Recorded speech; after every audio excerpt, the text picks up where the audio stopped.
Ladies and gentlemen, it's time for Talking Habs, Saturday Hockey Talk Live, where we talk about anything and everything Habs, hockey, and life. All right, enough of that stupid opening. Hey, everybody, I'm Rick. It's Matt over there. The almost late Matt. We're here to bring you some draft breakdown recap, talk about the picks that the Habs made, and they made 10 of them. And of the 10 of them that they made, they did their research, I think, on the first three. We all know Demidov was picked. But they did the research because these are guys that definitely, absolutely wanted to be picked by Montreal. Mm-hmm. Even Demidov. He didn't really say that and didn't say that before, but he hinted at it. And I'm pretty sure that is where he wanted to go. So I think that's pretty good research. The other guys, I don't know because I haven't looked into them too much yet. But I know the first three. So those first three guys, I'm going to lead off with that, are Ivan Demidov. So we got Demidov at number 5. I don't have to say much about him because you guys know who he is. We got Michael Hage. Yeah, I had never heard of him before the draft. I'll say that. But man, am I happy. Ever since we picked him, I've been reading things like. Yes, this is a kid. This is a good pick. Now, the story there though is interesting. I saw today on Twitter someone posting, and it's somebody who probably was there and saw it. Apparently, they had an Yzerman jersey that they stuffed under when Islanders picked Yzerman. So it looks like, it's not confirmed, but it looks like they dropped down to get Yzerman. But I think, and Hughes said no. He was asked, is Hage the guy that you were dropped down for? And he said yeah, because I mean that's what he's going to say, right? He's not going to make the kid feel bad that he was second best. But this is a good kid. This is a good pick. Look, I think they had both of those guys in mind, and I think probably. I think, but they had both jerseys because they figured whoever's there, whoever we get Yzerman, or if not, if he does get picked, we pick Hage. So this is a kid who grew up as a Habs fan. His dad was a Habs fan. I don't know if he's from here. I didn't read enough to know where exactly he's from, to be honest with you. But grew up a Habs fan. His dad passed away a year ago, and I think it's great motivation for him. He's like super pumped to be a Habs fan, a Habs pick. And and this kid's got he's got great hands. He's got speed. He carries the puck like he's a madman with the puck. He can really carry that puck all the way. What's the thing? Anyways, he carries the puck. Potential 2C. So he's definitely got top 6 potential. This is a good pick. Matt probably knows a little more about him. We'll get to that in a minute. Don't worry. Third pick that I was talking about was Ados Koivu, Saku's boy. So the Habs picked up Koivu when Harry and I did our mock draft for the Habs. We both had him here at 70. They got him there at 70. Not a surprise. And Matt's probably trying to hold it back in, but Matt can go now. You can talk now. No, look, I'm stoked about it. I didn't really I didn't know much about him, but obviously, being a huge Saku fan, I'm thrilled about this and kind of looking into it throughout the day today. I think it's another good pick. He plays just like his dad. I mean, he really does. I haven't seen him yet. I haven't seen any highlights, but he plays just like Saku. I saw his numbers, not the professional ones, the ones that Hockey DB didn't have. They look good. Yeah. The numbers look good. He carries himself like his father. He's bigger too. He's either 6 feet or 6'1". Mm-hmm. Which if he's 6'1", that's a good sight bigger than Saku. Saku was what, my height, 5'10", 5'11"? I think it was 5'10", so that's 3. And if it was 5'11", it's 2 inches. It's either 2 or 3 inches bigger than Saku. He plays like Saku. That's going to be a difference. So, I mean, this kid's got potential. No, for sure. And, Yeah, and like I said, I think bringing Saku back into the fold too, because you got to think Saku will be more, around the team a lot more. Of course, it'd be nice. It'd be very nice to have that. And I do want to touch on Demidov too for a second, because I right before I jumped into the room, I read something that he had met Marty St. Louis today and was like over the moon about it. Like he's super super excited to get to learn from him and play for him. Like he really likes Marty St. Louis.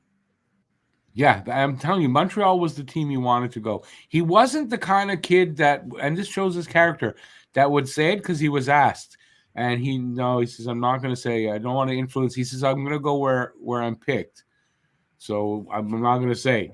I actually like that because, he didn't want to show a bias, because if he wasn't going to go, I guess, I'm assuming Montreal, he was going to be happy where he was going to go. Yeah. Good character kid.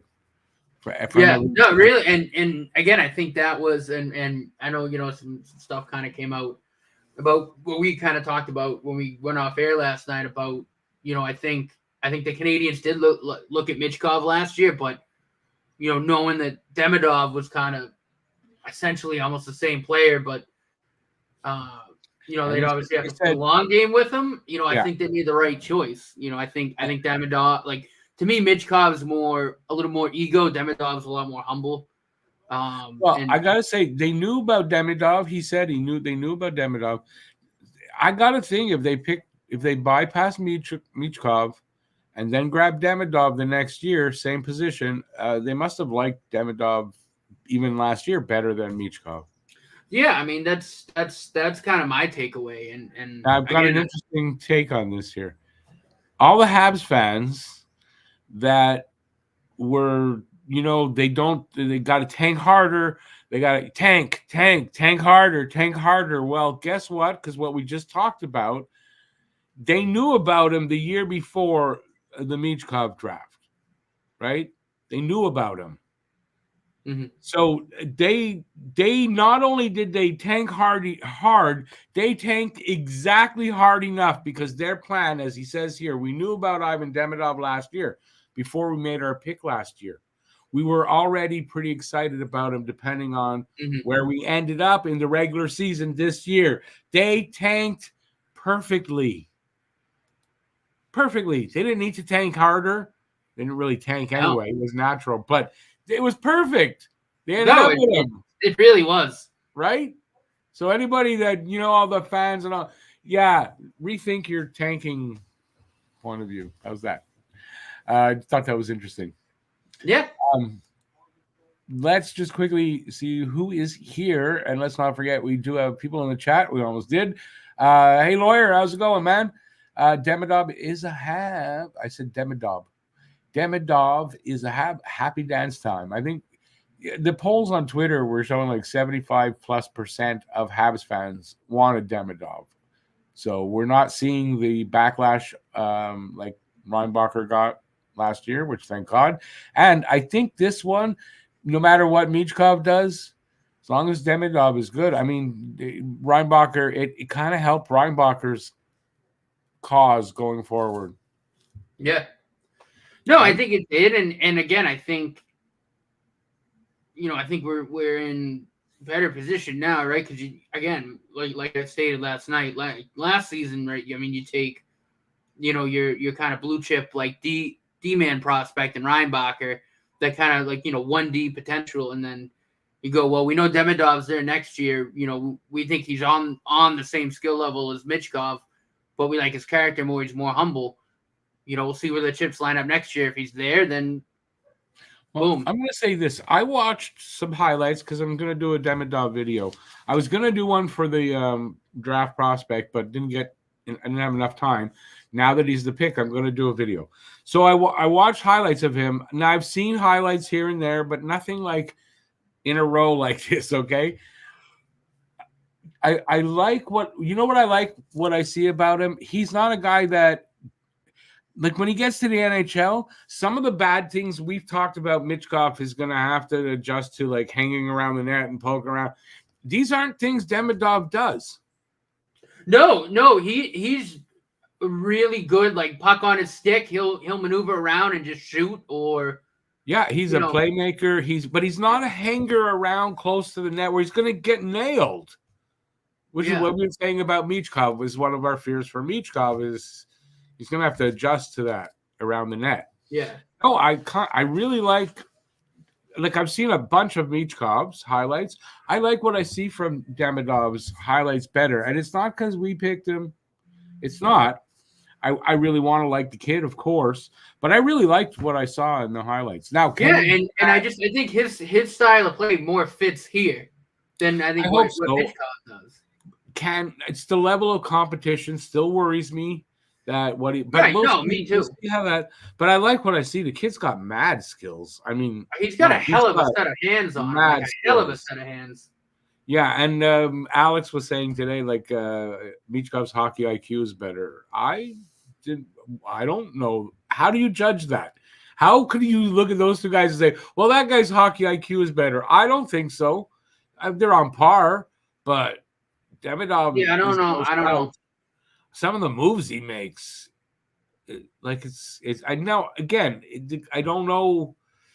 It's the competition over there in the MHL that worries me a bit, but there's no doubt this kid's got mad skills. So even if it takes him a year, his hand-eye coordination. I saw a highlight of him. He made a deke where he had to pop the puck over a defender's stick because the defender went down and in one fluid motion he popped it up, grabbed it with his toe, and then went right to the backhand and roofed it. It was crazy. Just some moves with the stick, quick passes, quick on the money. There's no doubt his vision, his hockey IQ. How can you say that Michkov is better? I'm not saying Demidov's is better, but you can't this. He's on par at very least with Michkov. So if you're a big Michkov fan, a lot of the he's on par. A lot of the statistical comps and the model comps that kind of came out during draft night basically had the two of them on par. He's on par from what I saw in the highlight. There, I think with Demidov, a lot of the little things he already has ironed out too, which I know has been a mock. There was a mock on, or not a mock, a little knock on Michkov from a lot of pro scouts.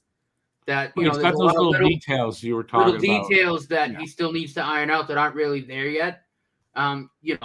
Michkov, I think another knock is a little too show-offy, where I didn't really see that with Demidov. He made a lot of sick moves, but they were not in a show-offy way. I get what you're saying. You know what I mean? I think I get Michkov, what you're saying. I saw a lot of Michigans, a lot of stuff like that. I didn't see that with Demidov. I just saw nice, clean, uses his teammates well moves to get to the net. Yeah, uses the teammates well. Uses his skating, his edges, and he looked really good. So I'm very encouraged. Okay, we didn't get a good luck. And by the way, my pick there with Iginla, I wasn't far off because Utah picked him at 6. Yeah. So I wasn't far off thinking Iginla was going to get picked by Montreal. I think if Demidov was gone, Iginla was the pick. I think so. No, I agree. And I think by Utah taking him, it kind of proved that to me. Yeah. No, without a doubt. And I love the Michael Hayes pick as well. I didn't know. I really didn't know anything about him, last night. But I've been reading a lot of scouting reports, watched some highlights. The kid's got wheels. Got wheels. That's the thing. He can carry the puck up the ice, and then he can he can finish too. But man, he's got wheels in a straight line wheels. Yeah, he's got wheels, and then he's fantastic. Two-way player too. I think he had a plus 17, plus 18. Yeah, this was a good pick. He can get back and he can defend, which again is a premium, right? When you can get a center who's that good offensively, but he's just as good when you're in the D zone. Wasn't his comparison Nick Suzuki? Was that his comparison? It was. His comp was Nick. His draft comp was Nick Suzuki. I was like, you can't go wrong there. I love that. I'll take another one. Yeah, I'll do it too. Okay, let's get back here. Andre. Hey, Andre. Good to see you. I'm going to try to catch up here. Daryl. Hey, Daryl Adams.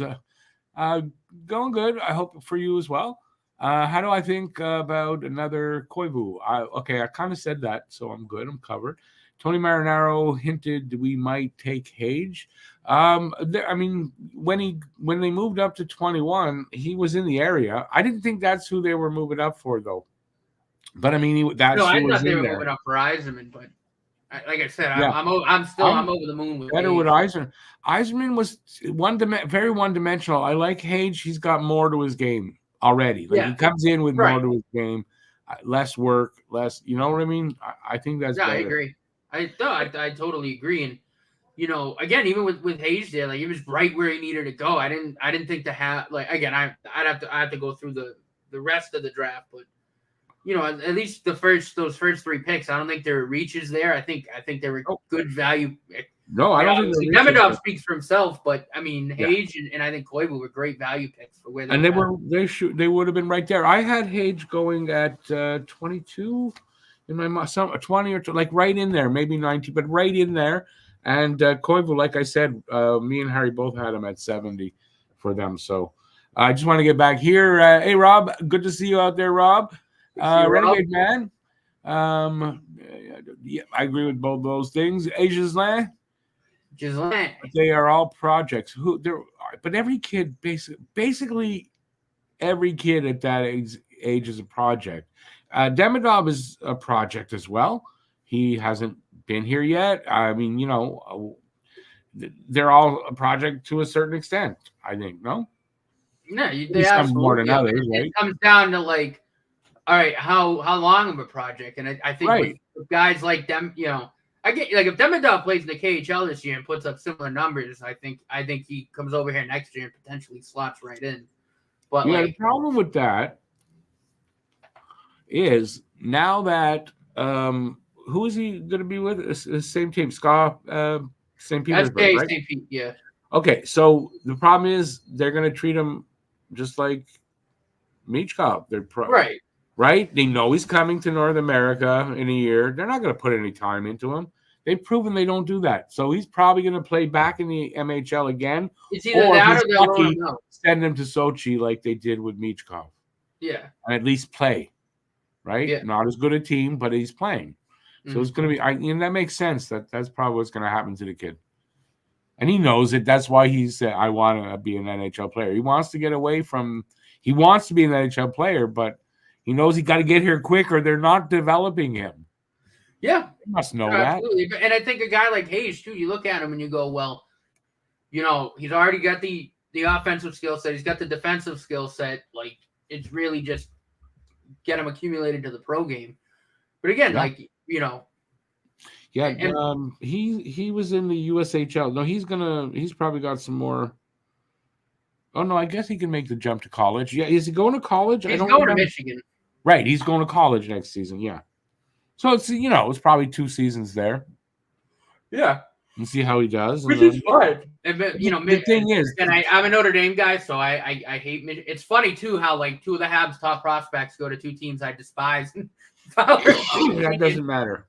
As long as they're gonna, But no, they're great development programs. They'll be fine. Really, the talent level is good. It keeps that pipeline filled.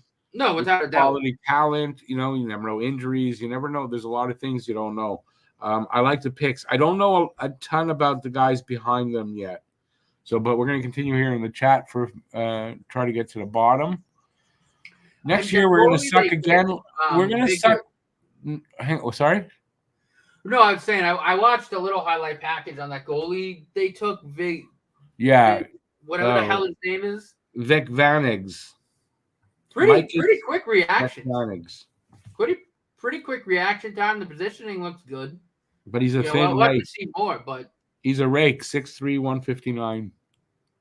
Ooh. He's got to put some weight on. I'm not sure if it's him, but there was another goalie that was like that, and he was very athletic. So I'm sure this kid is the same. Oh, yeah. Giselle says next year we're going to suck again, but I think less so. Don't expect top 5 pick next year, unless things go horribly wrong. I agree. And we will have to hope all the puzzle pieces fit together. And why not?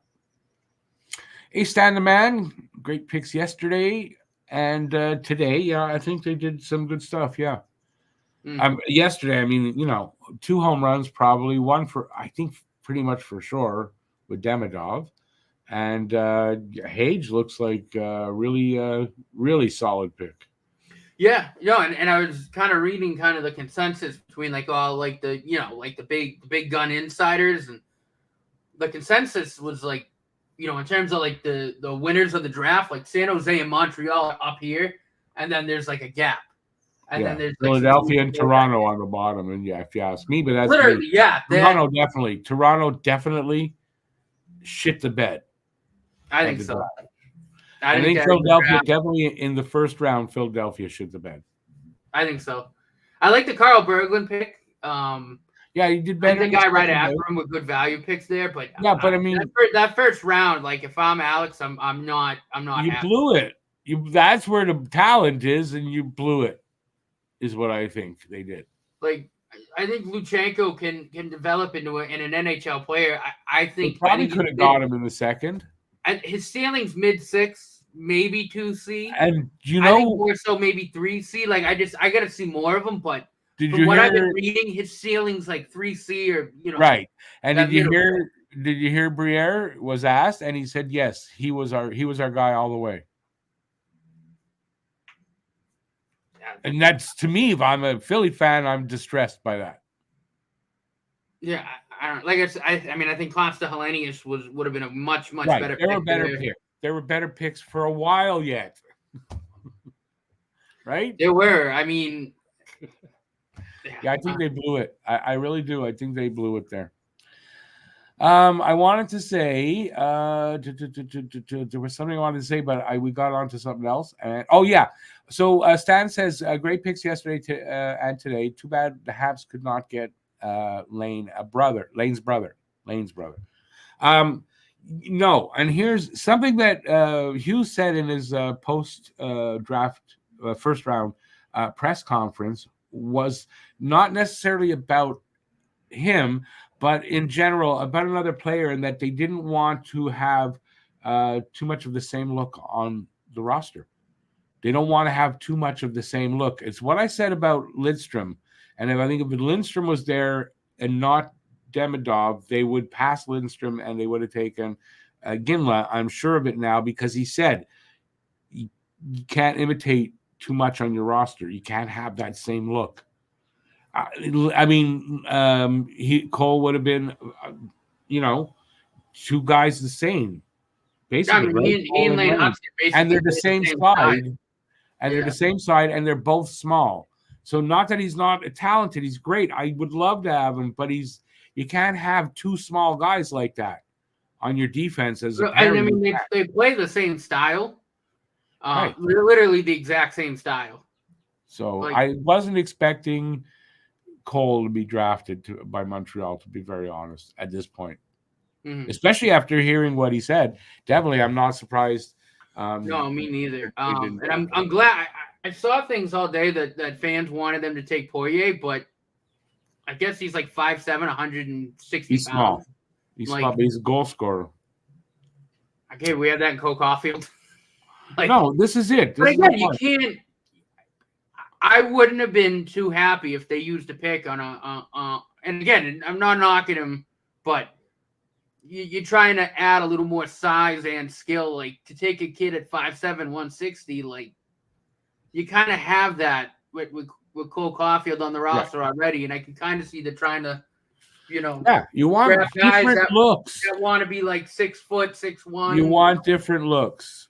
Yeah. And quite frankly, where I was misled by myself, not that I'm nothing against the Ginla, still feel like he would have been a great pick, but what I didn't realize and wasn't thinking is Demidov is a different look. We don't have that skill set. No. So if we just don't have that level of talent. Like his game is crazy. If that translates to the NHL, it's crazy good. Oh yeah. So I get it that's why Demidov was their target. Clearly, Demidov was their first target if they could get him. Mm-hmm. I mean, maybe Celebrini, but they weren't going to get him. Right. But no, I'm over the moon with Demidov, and in years to come, if Demidov unseats Caulfield, like I still think like having Caulfield on the second line would be fire, and then if you have it doesn't matter. At that point, it doesn't matter because if you're winning and it doesn't matter who's on first and second line. No, but I'm just thinking, right? Like again, though, doesn't. like that combination of like Demidov, Suzuki, Slav, like that's ridiculous. Yeah, they'll work out a comment. You could see the top six could change around. But in different years. So overall, I mean, it's going to be a hell of a top six. Like it doesn't matter, right? As long as you line them up properly, guys can move around in there. That's the talent level, right? With talented kids like that, you can move them around a little bit in there. Oh, for sure. And I don't think that's a problem. Again, I think of the at Demidov and the five guys that are in the top six now, if that can stay healthy, I mean that's a hell of a top six. And I mean, it really is. People asking about Lindstrom to be in case Doc can't stay healthy. I mean, there's Hage. It's clear that that's their backup for Doc because he's potentially a 2C, right? I think that's their backup for Doc if he gets hurt. No, without a doubt. It seems like a good pick there. So like a really, really happy. Yeah, you got Koivu, who's a center. They drafted a few centers. The scout, I gotta say, since Gordon and Hughes kind of took over, and again, I mean, the scouting department was, I think, was okay under Bergevin. I don't know if it's totally the same. I mean, I know Bob Rob is obviously still there, but I mean, since Gordon and Hughes took over, like each draft, I mean, you can see like this scouting department's really doing their homework. Like they really are. They are. They're doing a good job. I mean, this is a third draft, and I'm not unhappy. I know people are going, well, you didn't draft Iginla. I'm not unhappy with this draft in any way. I wanted Iginla, but I mean, listen, Demidov. I didn't look into him enough, to be honest with you, that I didn't get my chance to see him and then get really impressed with him. But man, his highlight package is freaking impressive. Like everybody's is, but there's a difference. I get it. Like, I think it's the first time I really saw that there's a difference there with this kid over a guy like Iginla or potentially Seneca, who went third. So we weren't wrong on these kids. But and I know Cam said something about like Seneca going third and that being a gamble. I'm like, I think the consensus was Seneca really could have gone anywhere from 3 to 10. It's a gamble in that his floor is a little lower. Yeah. But his ceiling is higher than his ceiling is higher, I believe, even than Demidov's. They consider because of his height. He's got sick hands. Like Seneca was a good pick there. Just the consensus number 2 pick was Demidov. By all the experts, the consensus number 2 was Demidov. Does that make the 4 teams that passed on him 3 teams wrong? No, I don't think so, because I think in this one the quality of these guys at the top were so high that they picked for need. I think that's it. And I've said it before, you kind of do that, when you're in the top 5, you need everything. So you're picking for need. If everybody is of the same kind of quality and talent level, well, you pick who you need. I think that's what you saw there. No, I think it is too. But again, I think they also picked who I think consensusly was probably the second best forward in the draft. So they picked for need, and they picked a hell of a prospect. Like they really did. No, I think so. That home run, blue chipper kind of game breaker that we've needed. Now we have that there. Like they didn't have to sacrifice anything as far as in the games in the regular season, like a lot of people wanted, take guys out or whatever. They didn't have to do that, obviously, because they got the guy that everybody that was calling for that wanted, and that they were afraid. Except for Celebrini, okay, other than getting, but that wasn't guaranteed anyway. But they got that other guy. So hopefully everybody's happy now. Look, and I think it's great that this is all happening organically, right? And it's, again, I said it last night, like the rebuild right now couldn't be going more perfect. Like it really couldn't. The depth we have in the pool, the top end talent now that we have in the pool, and just the sheer amount of guys that project to be like middle 6 NHL, like regular NHLers. I'm gonna say something here. Crazy. Listen, I read this guy. He's a local reporter reporting for the Habs for a long time, and he's not a Habs fan. He's from Edmonton. He's an Oilers fan. He likes the team and all that, but he's not a Habs fan. He's a reporter. He called and he said it. He says the rebuild's over. He says they're not going to be better necessarily next year, and it might be a couple of seasons of still a little, but the rebuild is over. With the addition of Demidov and then some of the other picks they made, they've got the guys now that should be there to build that team. I mean, how can you not say that, right? You get your game-breaking forward now. You got your 1D guy and Reinbacher on the back end. You get Jacob Fowler, who should be the goalie of the future. And you already got young studs in the lineup that are proving themselves. Yep.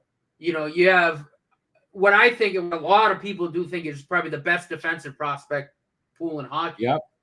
I think the rebuild is over. And they do a bunch of different things. Like you said, it's not all the same look with what they have. They have guys that do different things. So, it's not like you have one line, it's all speedsters, right? And they're just going to burn. No. You got guys, right? You got different looks. You got different kinds of guys. There's so much balance. There's so much balance. Holes. The holes are filled. Not here yet, but the holes that people said, we don't have that guy yet. We don't have it. They've got those guys now. Yeah. So that part of the rebuild, and they may need to tinker a little bit still too. But I agree with that sentiment that, now with Demidov, literally it adds that dimension that everyone's been asking for, that elite guy with that potential. And they did a good job all around. It's been a good 3 seasons of these guys drafting, and what a difference in a team. Right. And it's not even recognizable. Again, they've addressed everything, right? You're kind of do it all 1D. That's Reinbacher. Mayu and Hudson are built from the goalie out. They built the goalie system. The goalie pipeline is good now. The defense is, right? And now they're working on the forwards, and they did a hell of a good job getting Demidov like that. Yeah, we already had a pretty good group of forwards up there. Top 9, pretty good, and prospects and everything that what's here, what's about to come. Right. They cemented that with these guys, and with Demidov especially. So as much as you can laugh at me with how I'm talking about Demidov because of what I said, talking up Iginla, but I always said I'm still going to be happy with Demidov or Lindstrom or Seneca, right? I'm not lying. And really, I never really looked at his highlights like one after the other for like 10 minutes, and it's crazy. Some of the moves this kid made last year, they were highlights from last season. They were insane. Without being flashy insane. Yeah. You know what I mean? Without being like a diva, like a guy thinks he's special and a show off kind of insane. Like Trevor Zegers? Well, he's not showing off. I don't think he was showing off. It didn't look like he was showing off. Right. No, and I just use Zegers as an example because he's kind of like that. And some guys do it, and it kind of looks like they're showing off a bit, right? Yeah, I never got that impression from Demidov at all. I noticed right away. I made a mental note to say you can see the difference there between Demidov and Zegers, and Zegers. And Demidov and no, but I'm just like Zegers. When you said that, Zegers is kind of the one guy that came to mind because when I watch Zegers, that's really all I see where I kind of see his skill set. Like, he can't play defense. No, he's got a good offensive skill set, but when a team, and a lot of teams now are looking for character guys, I don't think that's the character you don't want to show off. No, that's not a good character to have. Character trait to have. Anyway, our opinion. Let's move on to a couple more questions, and I apologize once again, everybody. So many fans said that Hughes redeemed himself by picking Demidov. Reinbacher was a great pick last year. Right shot defenseman as a premium. Yeah, he redeemed himself in the eyes of the people that were upset about Michkov. I think that's what it's about, right? Right. No, like he didn't redeem himself. He didn't have anything to redeem himself from, right? But yeah, he did. He did in that sense. But I mean, it's just in that sense for those people. Is Gallagher going back to wearing 73?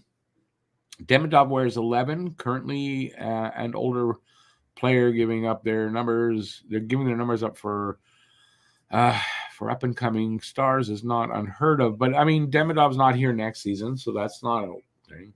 No, I don't think. I would think I've seen Demidov in different numbers. Imagine, depending on if he's playing for the national team or whatever, right? He's worn different numbers. Yeah, I mean, and at the end of the day, I mean, I don't really care what number he wears. I don't, and I quite frankly, sure, he might have a preference. He doesn't seem like that kid that gives a shit. I would think he give me a number, I'm happy. He just wants to be here and play. I don't think just put him in the sweater. I don't care what number he has. I don't think he cares what number he wears. As long as he's wearing that Habs sweater, he doesn't care. Yeah, he's an impressive kid. Tony Marinaro asked Hughes last night in his press conference, did he impress you in the interview? So Hughes says to him, he says, well, you interviewed him, right? Did he impress you? And he said, well, yeah. He was, yeah, like that. So, yeah, he's a very impressive kid. As a matter of fact, I got a quote here about that. Let me just get it up here. And it's tough to read. It's a little small. It was one of the best interviews that I've had. This is Hughes. He has such maturity and clearness in what he says. I had the impression that he can teach me something. Excuse me. And that was Hughes about Demidov. So they were very impressed with this kid. So, if that's all true, yeah, I was impressed with what he said about. Yeah, I asked him who he models himself after, NHL player, and he says he doesn't have any idols. He likes a few NHL players, but he mostly just wants to be Ivan Demidov. That's it. That's who he is. He wants to be Ivan Demidov. I thought that was impressive when I saw it, and I said it to you guys, like I said it right after, and it was just the other day because he only it was just before the draft, so Thursday. So, yeah, I thought he was an impressive kid. And Hughes compared him to Slaff's interview, the way the word compared him with Slaff and that character and all that. So, if this is the kid we're getting, I'm impressed. Oh, I mean, me too, without a doubt. Without a doubt. And again, I think, maybe that's something, with Mishkov, maybe they saw, well, maybe he's got to grow up a little bit. But, I'm just spitballing there, but just knowing how they work, I'm sure that had to have been maybe something that. Of course, he obviously didn't fit. He didn't check all the boxes, where Demidov did, and they had their eye on Demidov at that time, and they thought, well, I think we'll wait for him. So, like I think we have talked about before, but it's been a while, I think, because I have a memory of this, that we both thought Demidov was probably better than Michkov. Remember when we talked about it? A lot of scouts felt that way, and it's mostly because, like I said, a lot of the little details that you might miss if you're not watching close enough, Demidov's got that down pat. Right, and it's clear that if the Habs and the majority, I think, was another thing where he's already at where he's not, like I said, he's more mature. He's not really flat, like he's not skilled in, like I said, like that kind of flashy, like whereas like Michkov will do Michigan's, like he'll try to do moves like that, whereas Demidov will do moves, but at the end of the day, he's just going to the net to score goals. And, I think maturity in another way. Slav, one of the things they liked about him is they weren't worried about this kid coming over here, being homesick and missing his mom and blah, blah, blah, blah, blah. He'll adjust really well and take to it. And I think it's the same thing with Demidov. I think so. And I read, too, and I love this. Like, they asked him about, well, how does he deal with pressure? Like, how would he like to play in like a situation like that? And it's like almost verbatim exactly what Jacob Fowler said. He's like, I thrive under pressure. I eat it for breakfast. Like, I love playing under pressure. It doesn't bother me. Yeah, I think that was another huge factor because when you come to a market like Montreal, I mean, you're under like the most, the highest magnification microscope you can buy. That's what I mean? They need to know you can handle the pressure. Yeah. And you know how this is another thing. When I was a kid, right, we had a great team. When they needed to trade a player, they got great returns, and their players, Montreal players, were in demand. It's going to go to that again. They're good character, talented.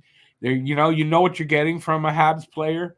That's what they're looking for, and that's going to translate in the trade market as well when they do trade players. Just a point. Leon, no way Galley gives it up. I don't think he gives it up either, Leon. Hey, Quinn, playoffs next year. I wouldn't book it, but I mean, a possibility will be there, but I wouldn't book it. I think, honestly, there's a really good chance that they could be in the mix for a wild card spot, like into March. If like Doc stays healthy, things go well on that front, I don't see why they wouldn't be. I don't think they'll make the playoffs, but I don't think they're going to be far off. They'll give us a run. I think we're at that point in the rebuild. There could be other kids coming up. Give us a run. And then next offseason, they're going to have like $38 million in cap. That's when you back up the Brinks trucks and start making those moves to say, all right, we're going full steam ahead. Who can we plug in? Who's going to come up? Like, let's get this roster ready to make the playoffs. 2 years. Yeah. Lawyer, I'm not sure what you're not sure about. Just let me know. Quinn, happy they took Demidov. Guy can be a weapon. Definitely. He's a serious player. How's Demidov defensively? Better than Michkov, apparently. But apparently, Demidov's not bad defensively. He's not, he's not like it's gonna. Well, for an offensive player, but he can play defense. He doesn't shy away from it. And then some coaching and whatever, and he'll get better. One thing about the picks today is that tall and rugged, except the goalie. There was one pick that was 6'5". I think actually 6'6". No, I got 6'4". I thought that 6. There's two guys at 6'4". I think that's a theme. I think I typed it in the chat earlier, right? That's a theme this draft. And today in the I watched it on Sportsnet. Some of the announcers were or the commentators were mentioning this, that some of the guys, their biggest asset is their height. And I hope we're not going back to goon type hockey. Like, guy needs to be big, doesn't matter what he does on the ice. It seems to be there's a theme towards the bigger the better. As far as that goes, Montreal got two guys at 6'4", a guy at 6'3", a guy was 6'2", two guys are 6'1". The 6'3" is the goalie. And then there's a guy at that's 3 at 6'1". So Koivu's 6'1" apparently. Hage, I think, is the one that's not the big. He's under 6 feet. Am I right about Hage, or he's 6'1" also? Oh, I'm sorry, I've got it over here. So Demidov 6 feet, Hage and Koivu 6'1". So nobody under 6 feet. I think the difference here is I don't think they just went for size. I think these guys can all play in their, like, they're judged for their talent also.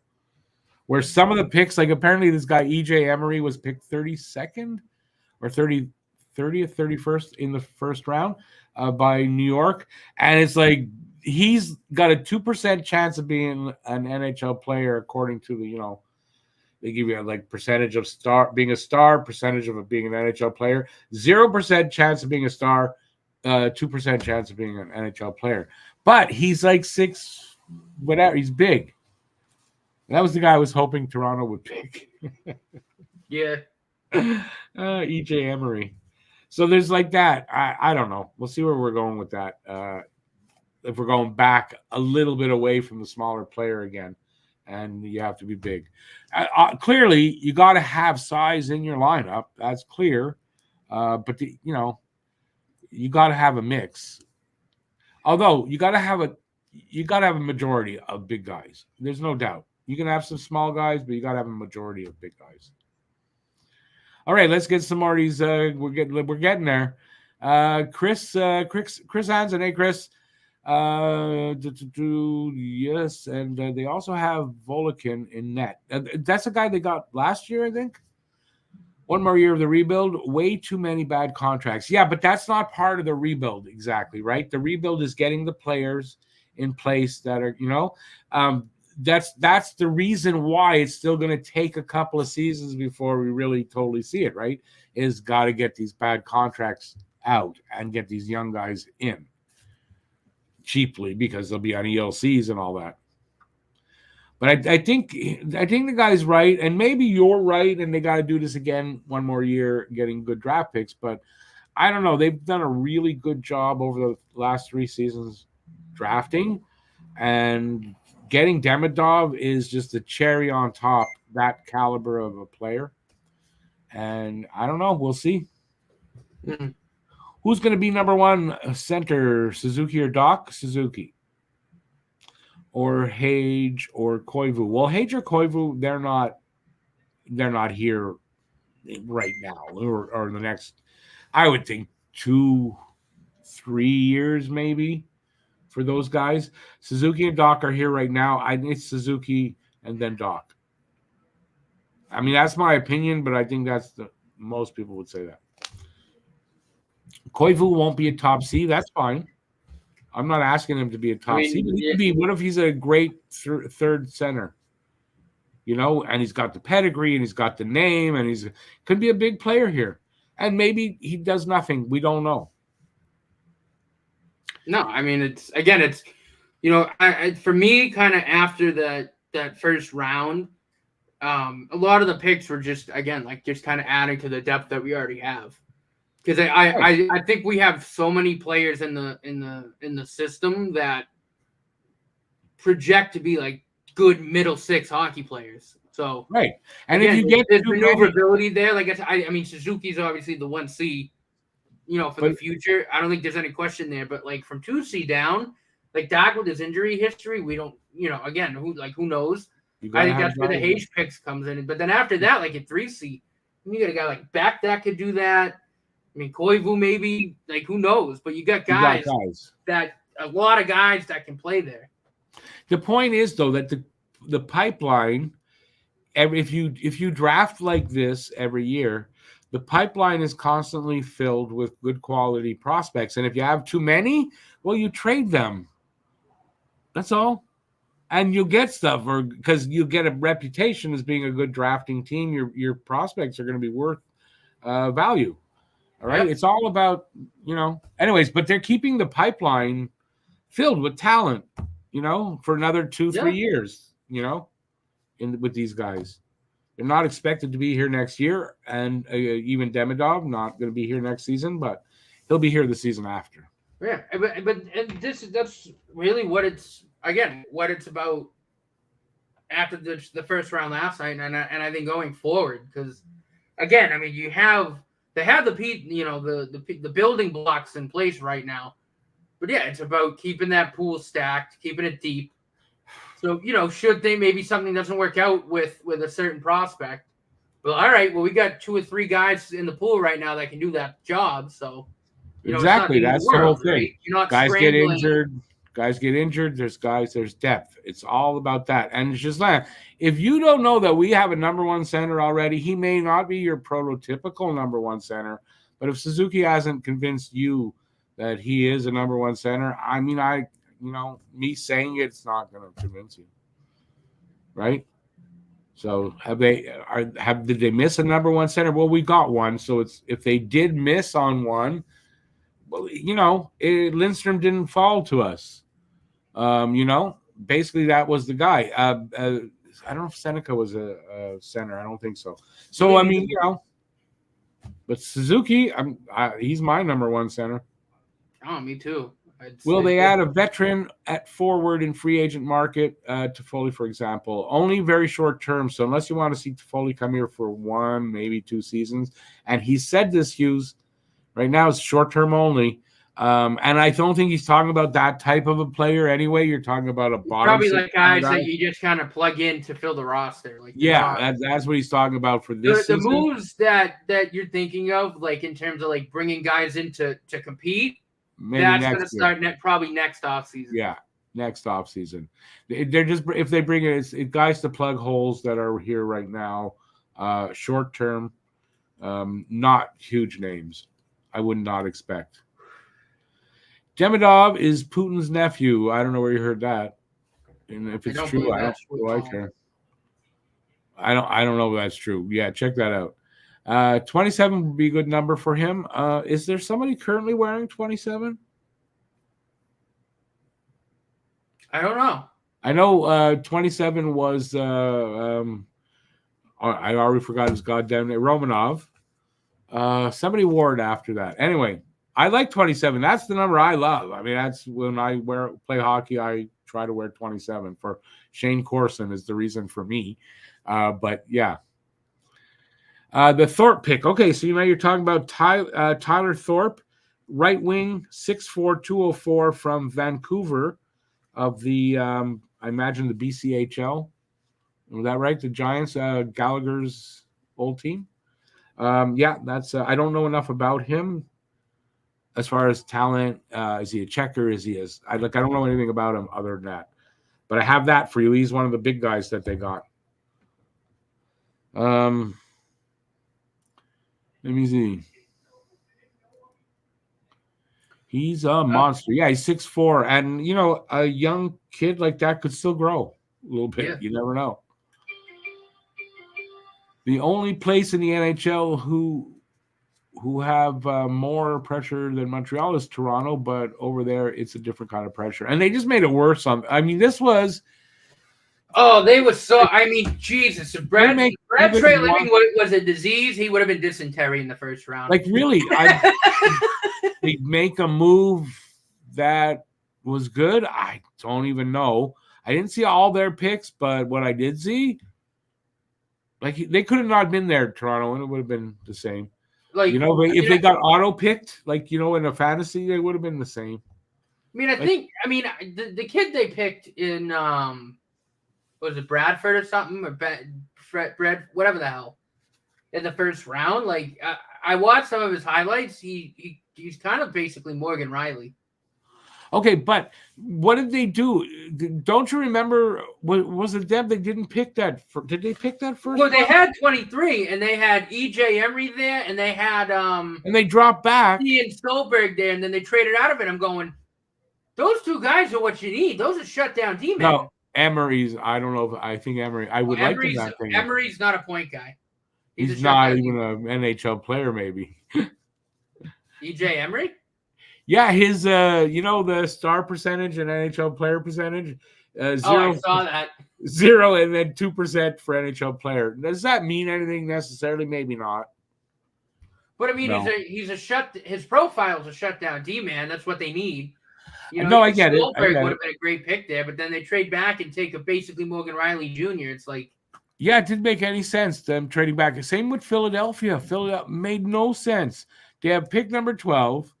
So they trade down to pick number 13 to get a third-round pick for next year, which they used, by the way, today. They traded it away. And then they picked a kid that shouldn't have been picked there. Yeah, I mean, a lot of draft boards had Luchenko. What's it? Luchenko? Jet Luchenko is the kid they picked. Had him around 21, 22, 23 in that range. There were 2 or 3 better picks there.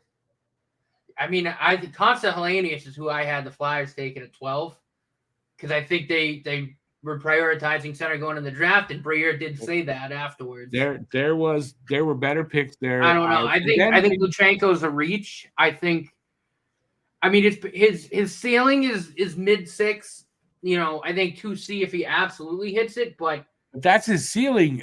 He's got a lot of work to do. It wouldn't shock me if he's more in like 3C range. They should have got a guy that's floor. His floor was that, not ceiling, at that pick. Yeah, I mean, I think Constance Hellenius, like I said, would have been a perfect pick there. No, Danny Briere totally shit the bed on day one. Because the last pick of the round, they also traded that away, for hardly any gain. Why? You're getting a better player there than in they got a top 12 protected 2025 first rounder. But I don't think Edmonton's going to be near there. So it's, probably 26, 27. I don't know. If I'm a Flyers fan, I'm worried about my GM being competent to do the job that we're hoping he's going to do. It's looked good up until now, but the draft kind of would waver me a little bit. And if I'm I mean, Toronto, the first round anyway, like I said, I like Berglund. I thought that was a really good value. yeah, pick okay, there he for did him. better. He did better today than he did on. Obviously, he couldn't do worse on But day one. I think if that's your first round, like that's like I said, if I was Alex, and I know Alex is starting to warm up to Luchenko a little bit, but I mean, at the time, I would have had the same reaction. I would have said, "What the fuck are you doing?" That's Stockholm syndrome that he's warming up to Luchenko. That's strictly what that is. I mean, I kind of like. He's a Flyers fan, and I'm gonna believe now. I gotta believe in this guy, and he's gonna. That's all. I think. Yeah, and I think Luchenko's a good kid. I think he's a good player. He's not there. I mean, it's mind-boggling because Costa Helenius was right there. Yeah, even Cole Eiserman was right there, who I think, even though he's only one-dimensional, has a better ceiling than Luchenko. I'm like, what are you doing? You could have done a better job with that. I was surprised. So for me, those two guys really did the worst. I thought Utah did a fantastic job today. Oh yeah, see, you talk about much Habs Russian prospects. I saw. I woke up to that trade. I got a list. So Utah got Sergachev, Mikhail Sergachev from Tampa. They sent back 2 decent players and 2 picks. So Tampa needed picks, but Utah got Sergachev. They got John Marino from New Jersey. Was that it? But they made a few trades. Like they got a bunch of picks. Like they did well. I thought Utah did well today. Yeah, I think Utah's going in the right direction. I think they know. They still have a little bit of building to do. But I think I love that TJ Ginla pick. I thought that was a great. They got TJ Ginla. I think the other kid they took in the first round too wasn't a bad pick at all. But getting a guy like Sergachev, who's got that NHL experience, who's still pretty young, to kind of anchor that blue line, I think that's a great move. And I think trading Connor Geekie really wasn't that big a deal for him because I think they have other really good young players. They got JJ Moser. JJ Moser? No, they gave up JJ Moser to get Sergachev. So they gave up guys like Dylan Gunther. They still have Clayton Keller. You got to get in the system now. I thought that was a great trade.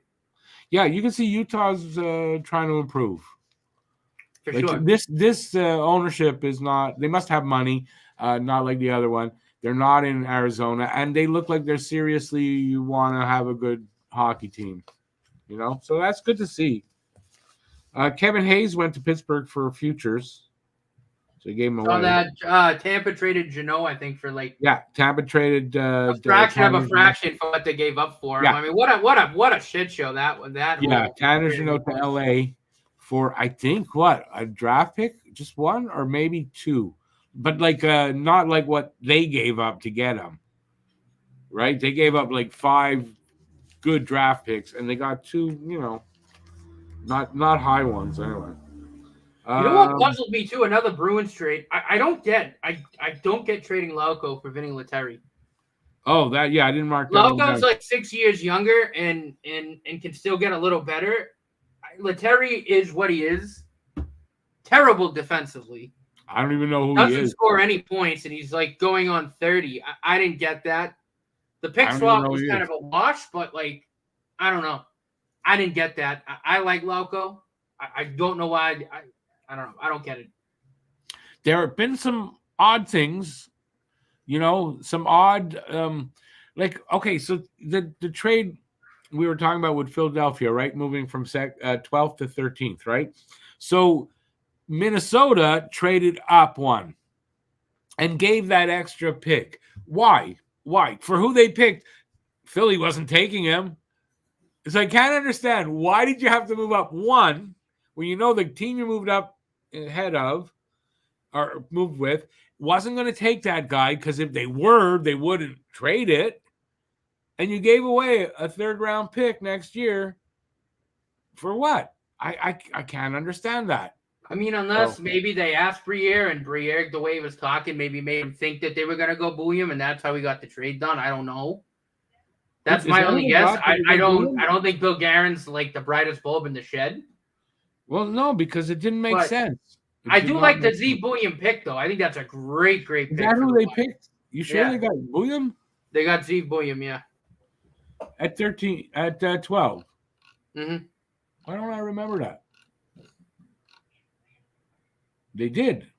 Well, we're okay. I understand, but it's clear that Philly wasn't going to take William because if they were, they wouldn't have traded the damn pick. So then you just go, oh, you know what? Never mind.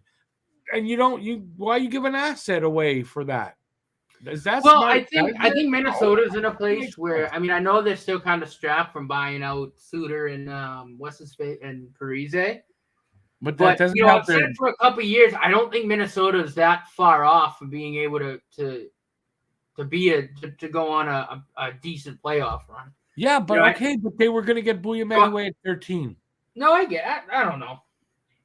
Right? I mean, listen, if Minnesota was at 14, I could say, okay, I understand it. There was a team there, you don't know. I understand, but there was no team in between them. I don't know. Made no sense. I'm sorry, but I'm baffled by this, if you cannot tell. Okay, let's move on in questions. I'm sorry about, continue to be sorry. Do we want to touch on Tanev going to the Leafs? Yeah, talk about it. Go ahead. Yeah. I know they're trying to shore up the defensive end. He didn't go to the Leafs. Wait a second. He didn't go to the Leafs. They traded for his rights. Well, yeah. But it was the last pick in the round. I mean, it was why not? That's not a bad move. No, I get that. My issue is what I'm hearing, the Leafs want to lock him up long term. If they sign him to the contract, that's the bad move. And I'm thinking, well, I like Tanev. I think Tanev could be a good addition for him. But not what I'm hearing, they want to lock him up at 5x7 or 6x7. That's insane. He's fucking 30 years old. Yeah. What are you doing? No, it's a typical Toronto move. But I mean, I understand. If they were gonna give him at less than that, they would maybe doing a 5x5. Yeah, maybe trading the last overall pick for the rights to a player. That's fine. It's not a bad thing. Just don't sign the player to a stupid contract. Tanev's 34, so they right. From what I heard, they're trying to sign him till he's 41, 42. I'm like, another Mark Giordano. They want to have another old guy there, which is not the end of the world. But the contract, they're not going to be impact players. Having him I'm sorry, I love Mark Giordano. It's the veteran. He hasn't been the Mark Giordano that we know as a really good shutdown D-man for about 4 years now. Okay, but for Tanev, it's that veteran defenseman. I get that, but sign him to a contract that makes sense for that. I mean, he's 34. You think he's got what, Rick? Maybe 2-3 decent years left, and then he's done. So if you got to sign him, you want to sign him to 7 years? I mean, that's fine. Be dumb. You got to sign him. Toronto, that's cool. But if I'm a Leafs fan, I'm going. If that term is more than 5 years, then I'm going after Treliving's head. Even 5. He's 34. Even 5 is it's kind of pushing it, but it'd be more comical than if they gave him 7. They gave him 7 years. What the hell? If it's got to be 5, then it's at lower amount, right? Not 5, 6, 7 million. That's ridiculous. If he's got to stretch it out for 5 seasons, there's probably 2 that he's not going to play, and pay him less. But no, they're going to sign him. I think they'll. Somebody said they probably think that the reason they did it is they were allowed to talk to Tanev, and they know he'll sign with them. So they made the deal. So, you say, but if they give him a 7-year deal, then it's what the hell? Well, if you were him, I'd say yes. Right? No, but I mean, if we were Leafs fans, I'm pretty sure you and I would both break things. Yeah, well, it's the Leafs. What are you gonna do? Stupid. And it sounds like they're not going to make an offer to Marner. So if they can't trade him, they're going to let him walk for nothing, which again I think is a fireable offense. No, I think at some point Marner will want to go somewhere and he'll waive for that team only, which I thought was Vegas. I thought I heard that. Well, no, it sounds like he's there's been discussions, but I don't know if the asking price. I don't know what the price is for Marner, but at some point, if you're Leafs, you just kind of have to take the best offer, because if you let a guy like that walk in free agency, that's fireable. plus also a guy letting everybody in the league know that that's what he's doing. The Leafs don't have a lot of leverage in a trade, right? I know. No, So I agree. whoever's going to get Marner probably get him at a decent value if you were willing to pay what he's looking for. That's the problem, right? Yeah. He's obviously I heard looking that the for Leafs more were than in I on want. Zadorov and there's another D-man too in there. Yeah, I heard something too. I don't know how much money you have. I don't think it's that much. You know. It's Ekman Larson. Right. Oh yeah. Yeah. Which another offensive defenseman. You need shutdown guys, but cool. Yeah, but I mean, Toronto's forever doing this problem of not getting the right defenseman, right? Okay, let's get to more questions here. Lucas is happy with the young Koivu pick. I am. Yeah, he says happy. Yes. You see heat about it. Where? You mean people are not? I haven't seen anything on Twitter or anywhere like that yet. I like the Habs to keep drafting goalies every year. They should always get one. They got one. They should get at least that. Right now, their goalie pipeline is really good. But you always got to keep the flow going. There's also an AHL team to fill out as well. That's right. All right. Except for Celebrini, do you expect another one in the NHL next year? Another what? Oh, I didn't see your comment there. Have you seen Ilya Nabokov, 21 years old? Evgeny's son. Is he Evgeny's son? And he went first. He's the first goalie to go in the draft. I haven't seen him play, but I know Harry likes him. Are people actually mad at the Demidov pick? I haven't seen any of that. And I was reading too, like Nick Bobrow was able to get to Russia and like meet the kid and go to his games and stuff, which is I haven't seen any backlash in taking Demidov. No. It's the opposite. Everyone's happy. It's been the first time in a while that I've seen they made a pick, a first round pick, and nobody's unhappy. Yeah. I haven't read anything anywhere. I want to break a little news here because we were just talking about Tanev. According to Friedman, it sounds like the Leafs are going to offer him 6 years. I don't know the money yet, but it sounds like it'll be a 6-year deal. Jesus. So they're going to sign him till he's 40. You know what they say? Stupid gonna stupid. Like, I think it's really dumb. That's such a dumb deal. How do you give a 34-year-old over 4 years? Like, term-wise. I don't get it. Unless you're like Crosby, I don't get it. Especially a defenseman, because you got to think his body's going to start breaking down, like I said, in maybe 2-3 seasons. For sure. Now you got, like, the example said they give him like 5.5. Now you get basically that in dead money on the books. And he plays a hard game, doesn't he, Tana? Yeah. Yeah. That's a bad contract. Hey, listen, all the best to him. Thanks, just like 27 last year was Lindstrom. We were talking 27s earlier. Demidov is not Putin's nephew. I think that would be way more known. I think so, too. I would think so. Toronto is a little easier media-wise than Montreal because they have all the other major sports to distract them. All we have is our Habs. Yeah, and Toronto, the media just how do I put this nicely? They like to pull the Leafs players' zippers down and take things out and put them in their mouths. That's what I think happens over there.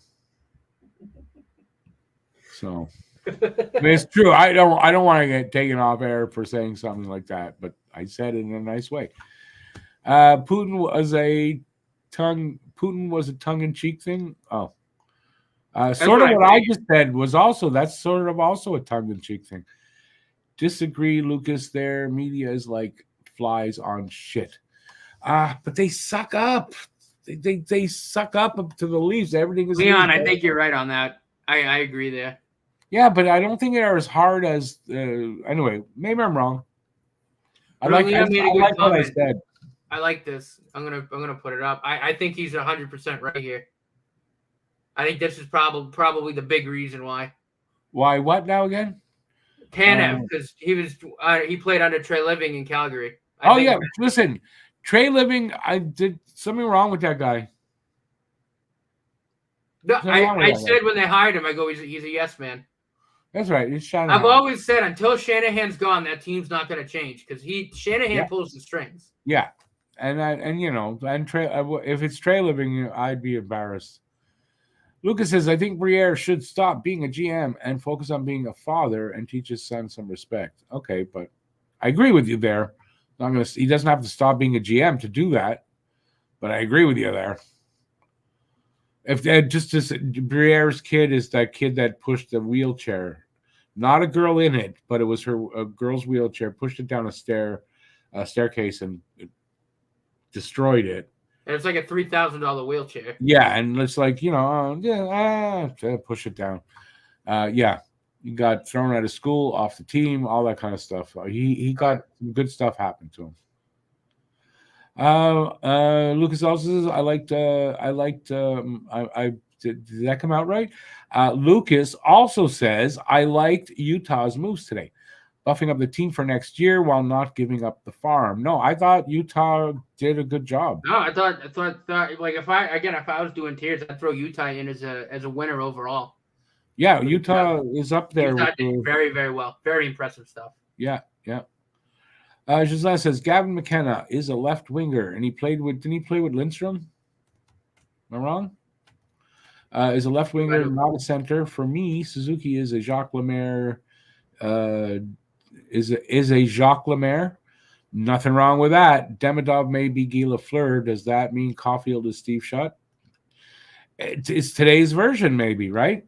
And listen, nothing wrong with Jacques Lemaire as if Suzuki is going to be that. Jacques Lemaire was a great player. I've never understood why people don't. I don't think people realize Suzuki as a 1C. Oh no, I don't get that. I don't get it. The kid's gonna go point a game this year. Like he's freaking phenomenal. He's a 1C to the ice. But Lemaire was a great player. He gets a little underrated because of who he played with on the line. But Lemaire was a great player. He was a shithead as a coach, bringing in the trap, but he was a great player and a smart guy. They called what do they call him? The mayor. That was his nickname, Lemaire. I'm not saying it right in French, but they called him the mayor. Demidov may be. I read that. So, Rick, at the end of the day, with Sergachev gone, I guess the Drouin deal shows it was not totally horrible. He's gone from Tampa. Who would have thought?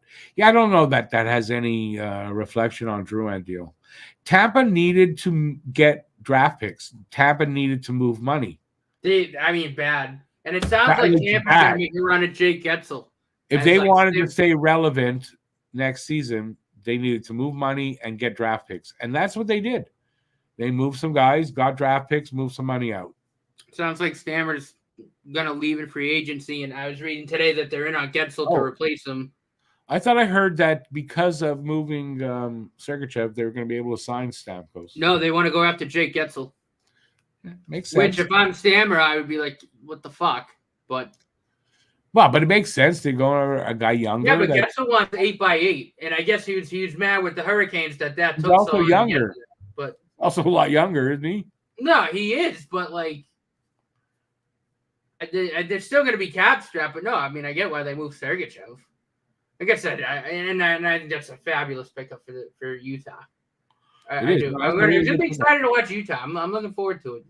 They look like they got the starts of building a team there. That's what happens when you have competent owners that have money that aren't on the street going penny for the coat. Yeah, and they're willing to spend the money, and they must have some good people there because they did good today. So imagine, I don't know who's there. No, me neither. It's not Brad Trey Living. It's not a Brad Trey Living or obviously Brad Trey. Thought he would have been a lifer. Well, yeah, but it's a business. It's a business, and that's how they had to make. That's what had to happen. Weber was really good still at almost 40, wasn't he? Yeah, but not everybody's the same. That's number one. And look at the price Weber had to pay to be there at that age. That's a huge price. Like, he really paid a price. I didn't realize. I mean, that's why we haven't seen him at all, is because he couldn't barely get out of bed for a year and a half. So, part of it was depression over losing the cup. And some guys, when they lose the cup, it's hard. And they take it hard. So everybody's different. Sounds like more like Steve Shutt. Slav is more like Steve Shutt. Wait a second. How do you get that? Mm-hmm. How is Slav like Steve Shutt? A little bit more breaking news. It sounds like on Monday it'll be official. Brett Pesci's going to be a Devil. Okay, not a surprise. We kind of knew he was leaving. Yep. No, we did know that. And not a surprise. In New Jersey, they had to improve their defense. I mean, they had to do that. Yeah. Let's see. Caulfield more like a Cornway, but I believe Alex Newhook more like Cornway than Caulfield. Well, there you go. You're confusing yourself. In no way. Newhook's a lot faster. In no way is Slavkovsky more like Steve Shutt. I'm sorry. You got the wrong player there. If anything, Slavkovsky is like Pete Mahovlich. Yeah. If anything, right? So the point being there, if you're going to take like that, you can't really match them up properly for the lines that were back there, But I think, the comparison that was made before is pretty good. Yeah, no, I agree. Caulfield is like a sniper, unknown, unseen, but deadly effective, which is like Steve Shutt. I mean, Steve Shutt was a sniper. That's what he was. So I don't know how you put Slav there when Caulfield is that guy. They wear the same number, too. You believe Utah overpaid for Sergachev. So they gave up Mosier. Who's the Morgan other Geekie? Or Connor Geekie, rather. Connor Geekie. And 2 draft picks. And they weren't like top draft picks. So obviously, no, they were later round picks, and I think I don't think. I mean, if anything of those players, like I think Geekie was probably the best player there, but you just drafted a guy like T.J. Ginla. I think at that point Geekie's expendable, right? Because you still got Gunther, you still got Clayton Keller.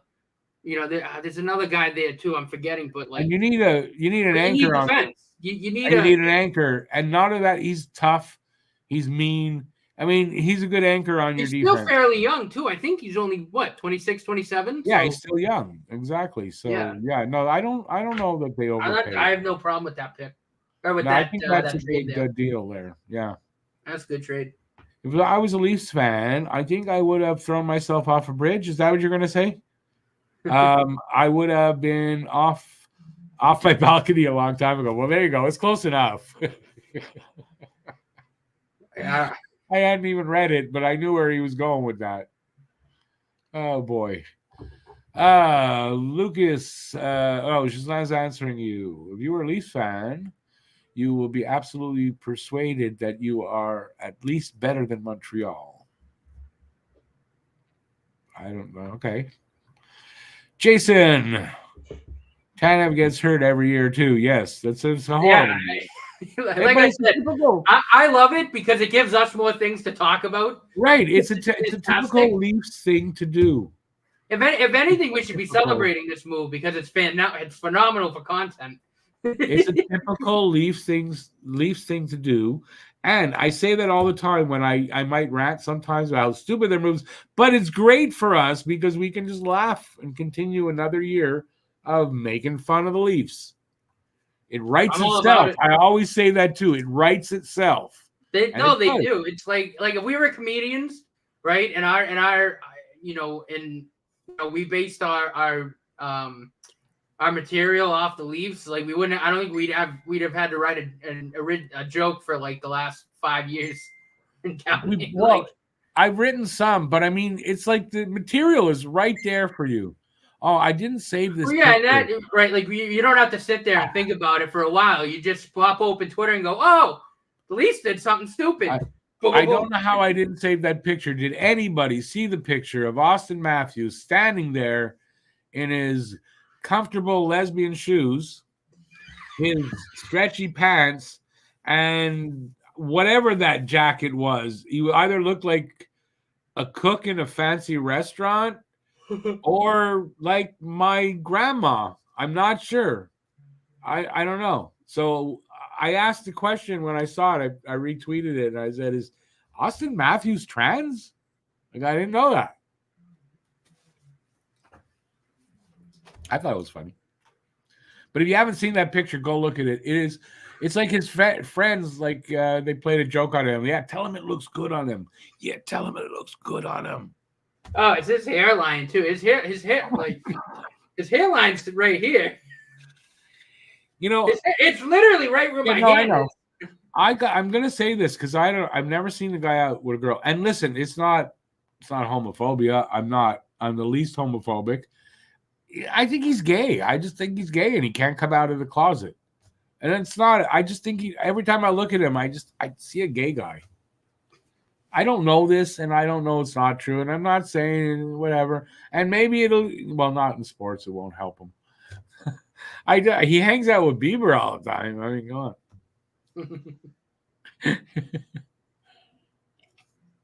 But if you look at that picture, you go, yeah, he's gay and he's transitioning into womanhood. I don't know. He's the one who posted it. He shouldn't have done that. If the Habs are looking to sign a veteran for the short term, say 2 years, the Sabres are buying out Jeff Skinner. Nope. He is over 30 and including goal scorer. Nope. I'll say this, though. It would keep him from going on a team when we know when we play him, he's going to fucking score. Okay, sign him for 2 years, no movement or no trade thing, and trade him as far away as you can. Send him to the KHL.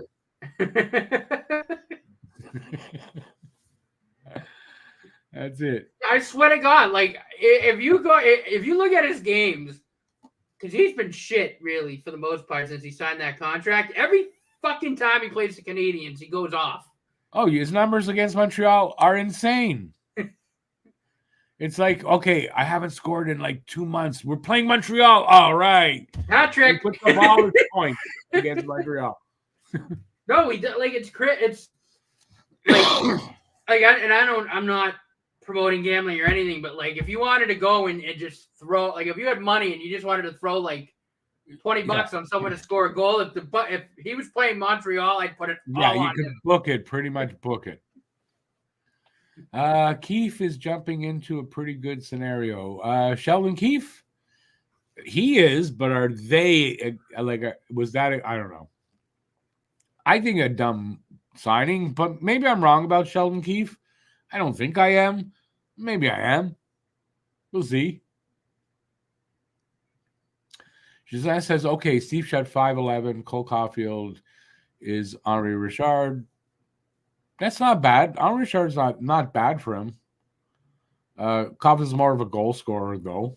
So a combination between Shutt and Richard. There's no perfect comparison. I mean, I'm not complaining about that either if he's a combination of those two guys. Yeah, I don't want him to be like Richard and fighting like that. Henri Richard was tough as nails, man. Like, he didn't back down. He didn't care if you're 6'7", I'll just get up on a ladder and I'm going to fight you. Like, he didn't care. He had balls of steel. If the Habs were looking to sign a veteran, I read that. He is what? He is Rick? Wait, Keefe is good. What, a good coach? Well, listen, if he does well with New Jersey and New Jersey doesn't look like idiots with him at the helm, I'll agree. Right now, he's got to prove it for me. Jethro McSheeperter. Hey, Jethro. I loved our picks this year, although I was hoping and praying for both Iginla and Demidov. Yeah, but now you're asking for a lot. But I'm still stoked we actually landed Demidov.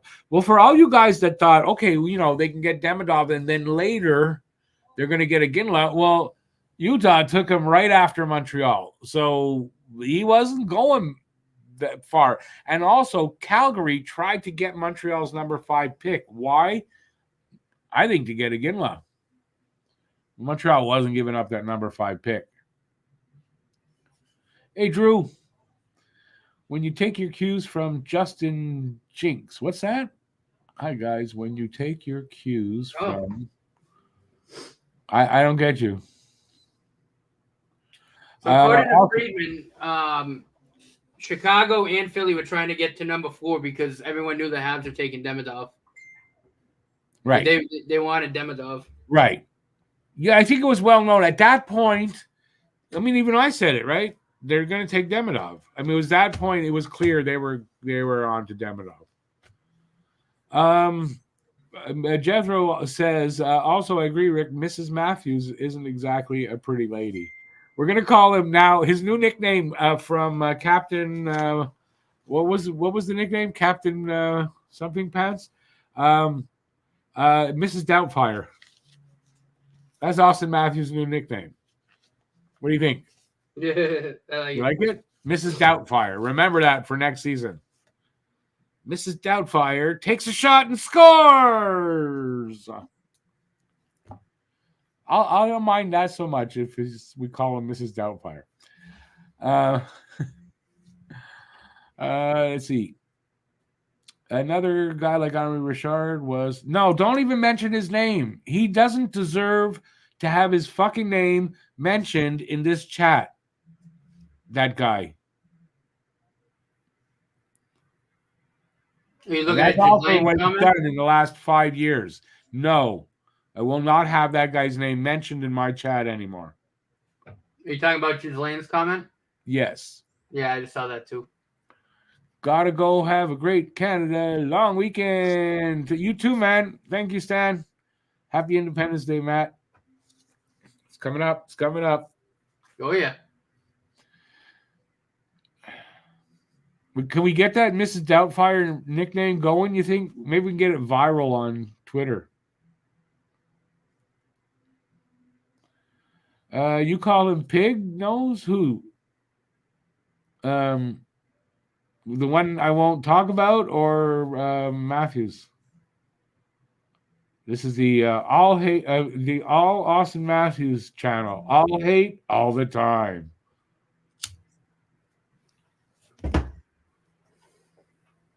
Seriously though, if you've seen that picture, you'll get my Mrs. Doubtfire nickname for him. So I like that. I think I'm going to try to remember that, and I'm going to try to remember to call him that every single time until he sues me.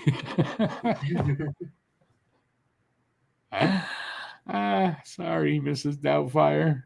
Go have a good game. Lucas, you're not that short. You were taller than me, I think.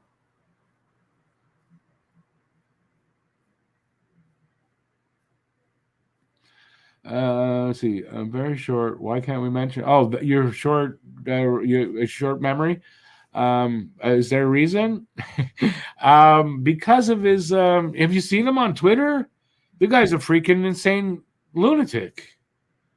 And the shit he says about people. No, I don't want that name mentioned anymore. He's batshit crazy and should be locked up in a rubber room so it doesn't hurt. Yeah, he did go off the deep end.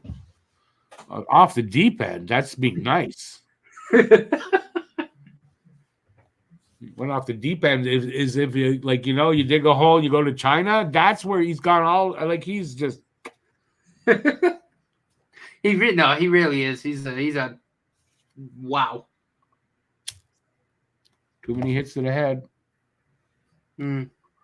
Or too many. What I forget that guy's name. Too many that up his. You know what? Although that's not proven, but it was always rumored. All right, let's get on to some hockey. Hey, you want to read that? You put it up there. You read it. Hage is an amazing, touching story. Absolutely, it is. Some say he's like Brock Nelson, but others say closer to a Guy Carbonneau type. Either way, that's a good prospect. Yeah. No, I mean his comp is Nick Suzuki, actually. Yeah. But listen, like even if it's it's comps like Nick Suzuki or even like Carbonneau, like I'm fine with that. I'll take a Carbonneau. I'll take a Carbonneau. I watched Carbonneau like Carbonneau was good. You know, he didn't put up a ton of points, but you know what? Carbonell put up 45 to 55 points a season on the third line. Carbo was good. Oh, yeah. Both ends of the ice. But, man, you want a shutdown center? You can't get better than Guy Carbonell. No, you can't. So, You yeah, really I was can't. lucky to see his pretty much his whole career. Well, most of it. Until, you know what happened? He was on a golf course, and a photographer was for a newspaper was bugging him, like taking pictures. So he did that to the guy. 2-3 days later, St. Louis. They sent him to St. Louis for that for giving the finger, which I can now do here on camera. He couldn't do that because it got in the paper and was a bad look. The Habs didn't like it. They traded him. So it's a different team back then. And it was a lot. Everything was different back then. But Carbo was a great player. If you never got to see him live, wow. Where was I now? Drew was referring to Matthews taking his fashion cues from Justin B. Yeah, well, that's what I said, right? I think I said that before. Yeah, he hangs out with Bieber. What do you expect? But I'm not joking. He looks like he's transitioning. There you go. What happened with you-know-who? He was abused by his coach when he was young. Yeah, well, okay. His name is escaping me right now. But there was a second one. There were 2 kids that were abused. And all I'm saying is, because this is not proven, I don't know, it's alleged.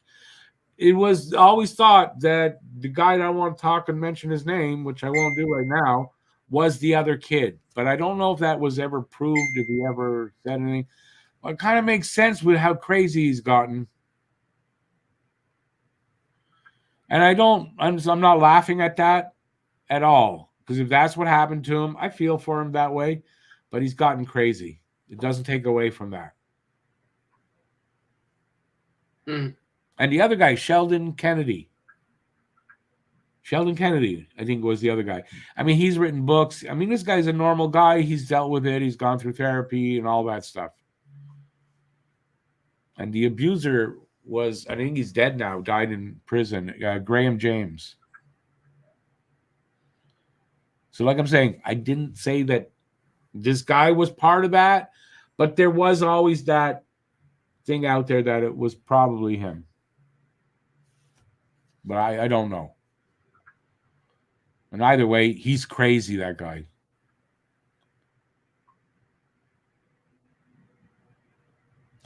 Lucas, it's crazy. It is crazy about what they did with Carbo. You're talking about a Hall of Fame center, like your captain of your team, and that's all he did. Today, that's nothing, right? It's nothing.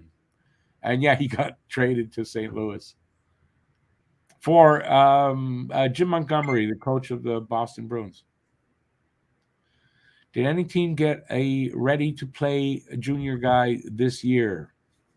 Celebrini, I guess. College, but I mean, Celebrini should be ready to go. Who else will get the shot? You think any of those other guys in the top 5 will get a shot this year? Well, we know Demidov isn't. No, Demidov can't. I do believe this, though. If Demidov was here already and they could, I think they'd try him. Like he'd be in camp and he'd win a job. I'm not sure. I think Levshidov might have another year in college. I don't think he's making the team. Levshidov, I guess, if he jumps from college. Seneca, I don't think so. Seneca needs a little bit more work. Lidstrom, I don't think so either, because I still think they need to make sure he's totally 1,000% season, maybe 2. Yeah. He's got a little bit of work to do too. So no, I think it's just Celebrini this year, even though it's a super talented group, right? And there may be guys that are a little farther down that got picked. It's happened before, and they make it but I don't think anyway. I haven't thought of it, to analyze that till now, I guess. Mm-hmm. That's why I'm not going to talk about him in that way because I don't know that.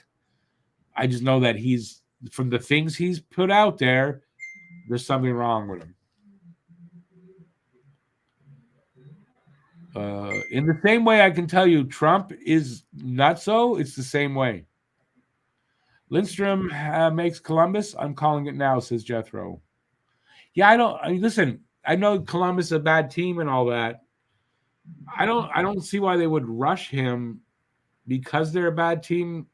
You ruin a player of that caliber. You've just picked number 4 overall, but could potentially be your number 1C in the future. Yeah, I don't know. Could he make it though? I mean, I guess if they like him in camp, and yeah, maybe. But I don't see it. I honestly don't. No, me neither.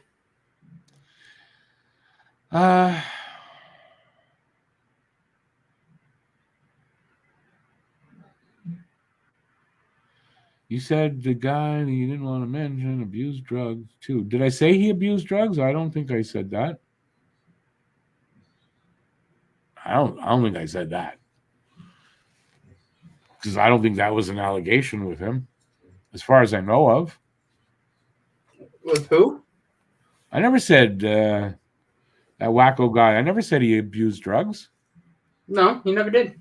I didn't say that.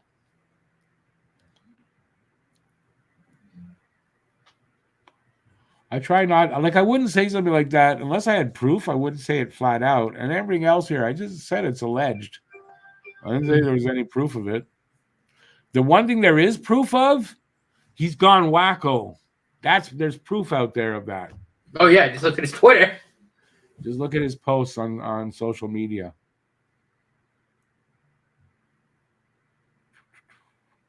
Hey, Guru. How's it going, man?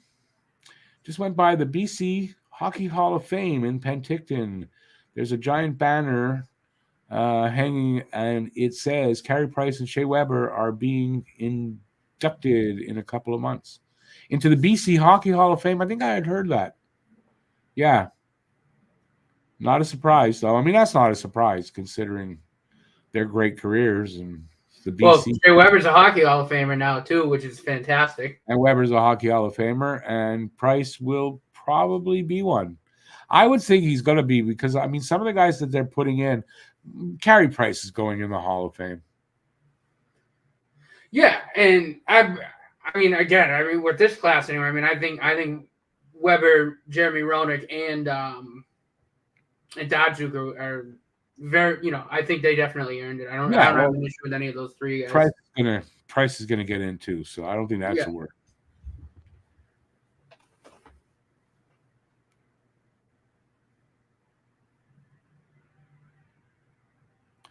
Wait, I gotta. Okay, Lindstrom. Yeah, no, I think his health is okay. Like the back is apparently healed. I think he needs to work on things that I don't think. Yeah. I don't think he breaks camp with them. I think they're the kind of things he needs to work on, not in the NHL. I agree. So you know what? You know what's gonna stink though, and I read this today. I guess Demidov doesn't have a Canadian visa, so he won't be at Dev Camp. He won't be at Dev Camp. Yes, this is a good point you made. I forgot that. I wanted to mention that. Yeah, so Dev Camp for the Habs is July 2nd, I heard. So that's just Tuesday. But Demidov can't be there because he can't get to Canada right now. Positive by next season. When it's time for him to get here, he'll have his visa. The Habs will help him get that, obviously. But right now he can't be here so quickly after being picked in Dev Camp. So that's a bit of a shame. But you know what? It just leaves us wanting more. No, that's not the right way of saying it. But yeah, I mean, just think of how good it'll be when he does get here. And for sure. In a Habs uniform. I got to call it a night. I don't know how much longer you're planning on going, but. Oh, I didn't realize. Wow, I didn't realize the time. Okay, no problem. I'll go another like 10 minutes, maybe. But this is a great show. I think we did a great job.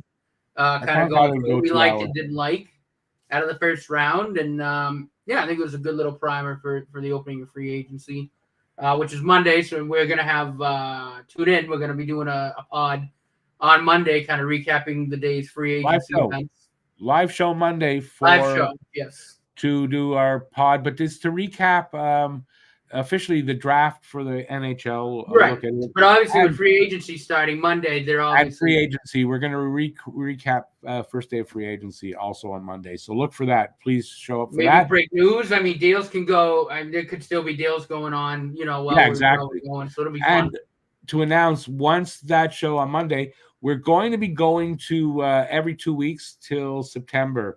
In those shows, every 2 weeks, what we're going to do is sort of give mini previews of season previews of each team. We're going to go through all 32 teams, probably 5 or 6 an episode, and just talk about so far the off season for them, and preview their upcoming season. So look for that. So no problem. Thanks for being on, Matt, and we'll see you on what day are we today? Saturday. I'll see you on Monday. Yeah, no, my pleasure. This was a lot of fun. Like I said, overall, I'm ecstatic. Again, with another, I think, fantastic draft from Gorton and Hughes. And like I said, I mean, you got to get excited if you're a Habs fan. I mean, the building blocks are falling into place, man. We're going to be a hell of a team for about a decade to like 12 years. It's going to be scary good, I think. I think it's going to be scary good. In the next 5 years, we're going to be a great team. Absolutely. Yep. I do want to leave on a really cool note, too. I want to thank Jethro MC Sheepherder for the dono hype. I was about to get to that, yeah. Yeah. Thank you very, very much for that. By the way, first dono, I swear to God, that's in about 3 months. I think so, too. So, I think you're right. I don't know if that's like on me or whatever, but thanks, Jethro. Appreciate it. Mm-hmm. Absolutely. Thank you. And your name will go in the next draw. I just don't know when the next draw is because there's been no donos. So that's just how it is. All right, Matt. I'll see you on Monday. See you later, guys. Have a good one.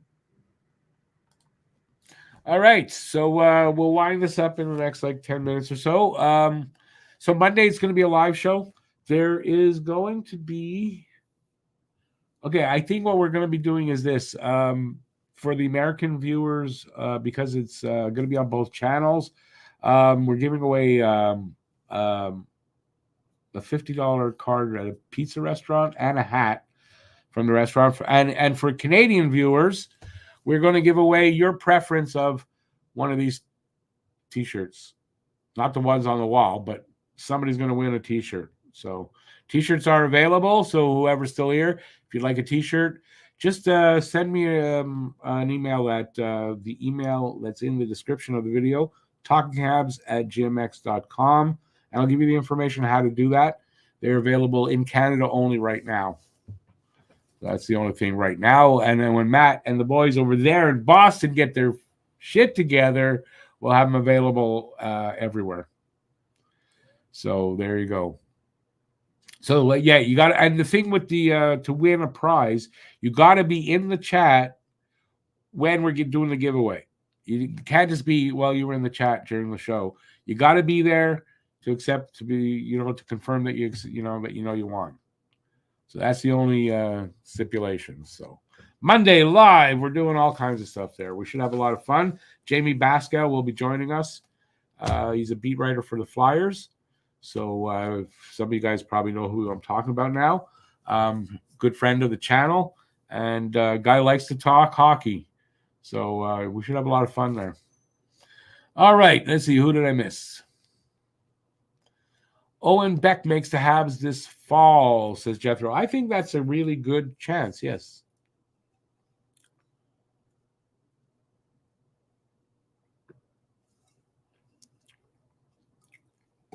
I was just like, okay, I think I heard that about the cocaine use, but still, we're off that anyway right now.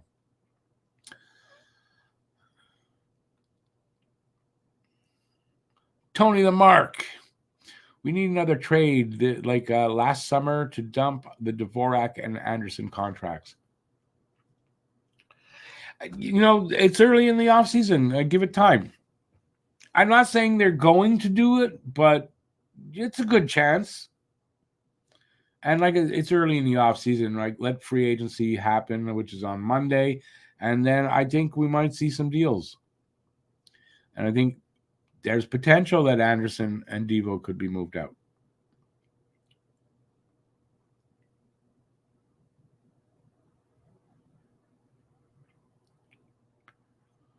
You think that's what it was? Just listen, he was a great hockey player. I think he was a great hockey player, but something happened after. Or something happened early that affected him badly after. Another guy who lives now in the gutter is Joe Murphy. Yeah, I didn't know that, and I don't really want to talk guys down for nothing. Before you go, what you tough to go from 7th round to 4? I'm not sure. You mean I didn't read off who else we got? Okay, I'm gonna go over the list of the players that Montreal got, in case some of you guys don't know the whole list. So we got Demidov, the first pick they made. Second pick was Michael Hage. Third was Koivu, Ados Koivu. The fourth was Logan Sawyer. He's a center, 6'1", 173, from Brooks in, I think, the BJH. I don't know what this BJHL. I think that's what it said. Sounds like a Canadian kid or an American kid, so maybe it's BCHL. I don't know. Next, they got Owen Protz, defenseman, 6'1", 213, from Brantford of the OHL, and he's a Canadian kid born in Ottawa, I saw. Sixth pick, Tyler Thorpe. He's a 6'4", right wing, 204 pounds, from Vancouver of BCHL. Seventh pick was a goalie, Mikas Vekvanigs, 6'3", 159. She's got to put some weight on. From HS Riga in Latvia. So that's number 7 pick. The 8th pick was Ben Merrill, a center, 6'4", 190. So another big kid from St. Sebastian's School. Number 9, we got a Makar, but his first name is Makar.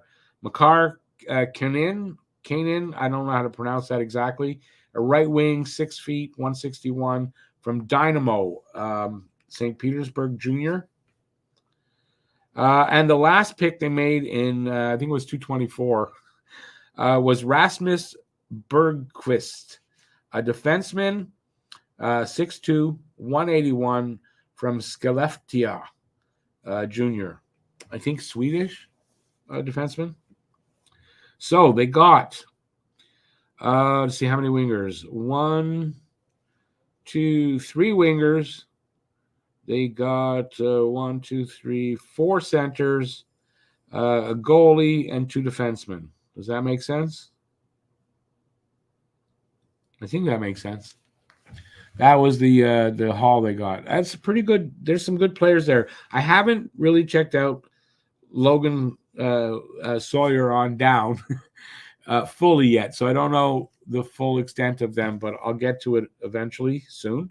But I'm working on my Ivan Demidov video.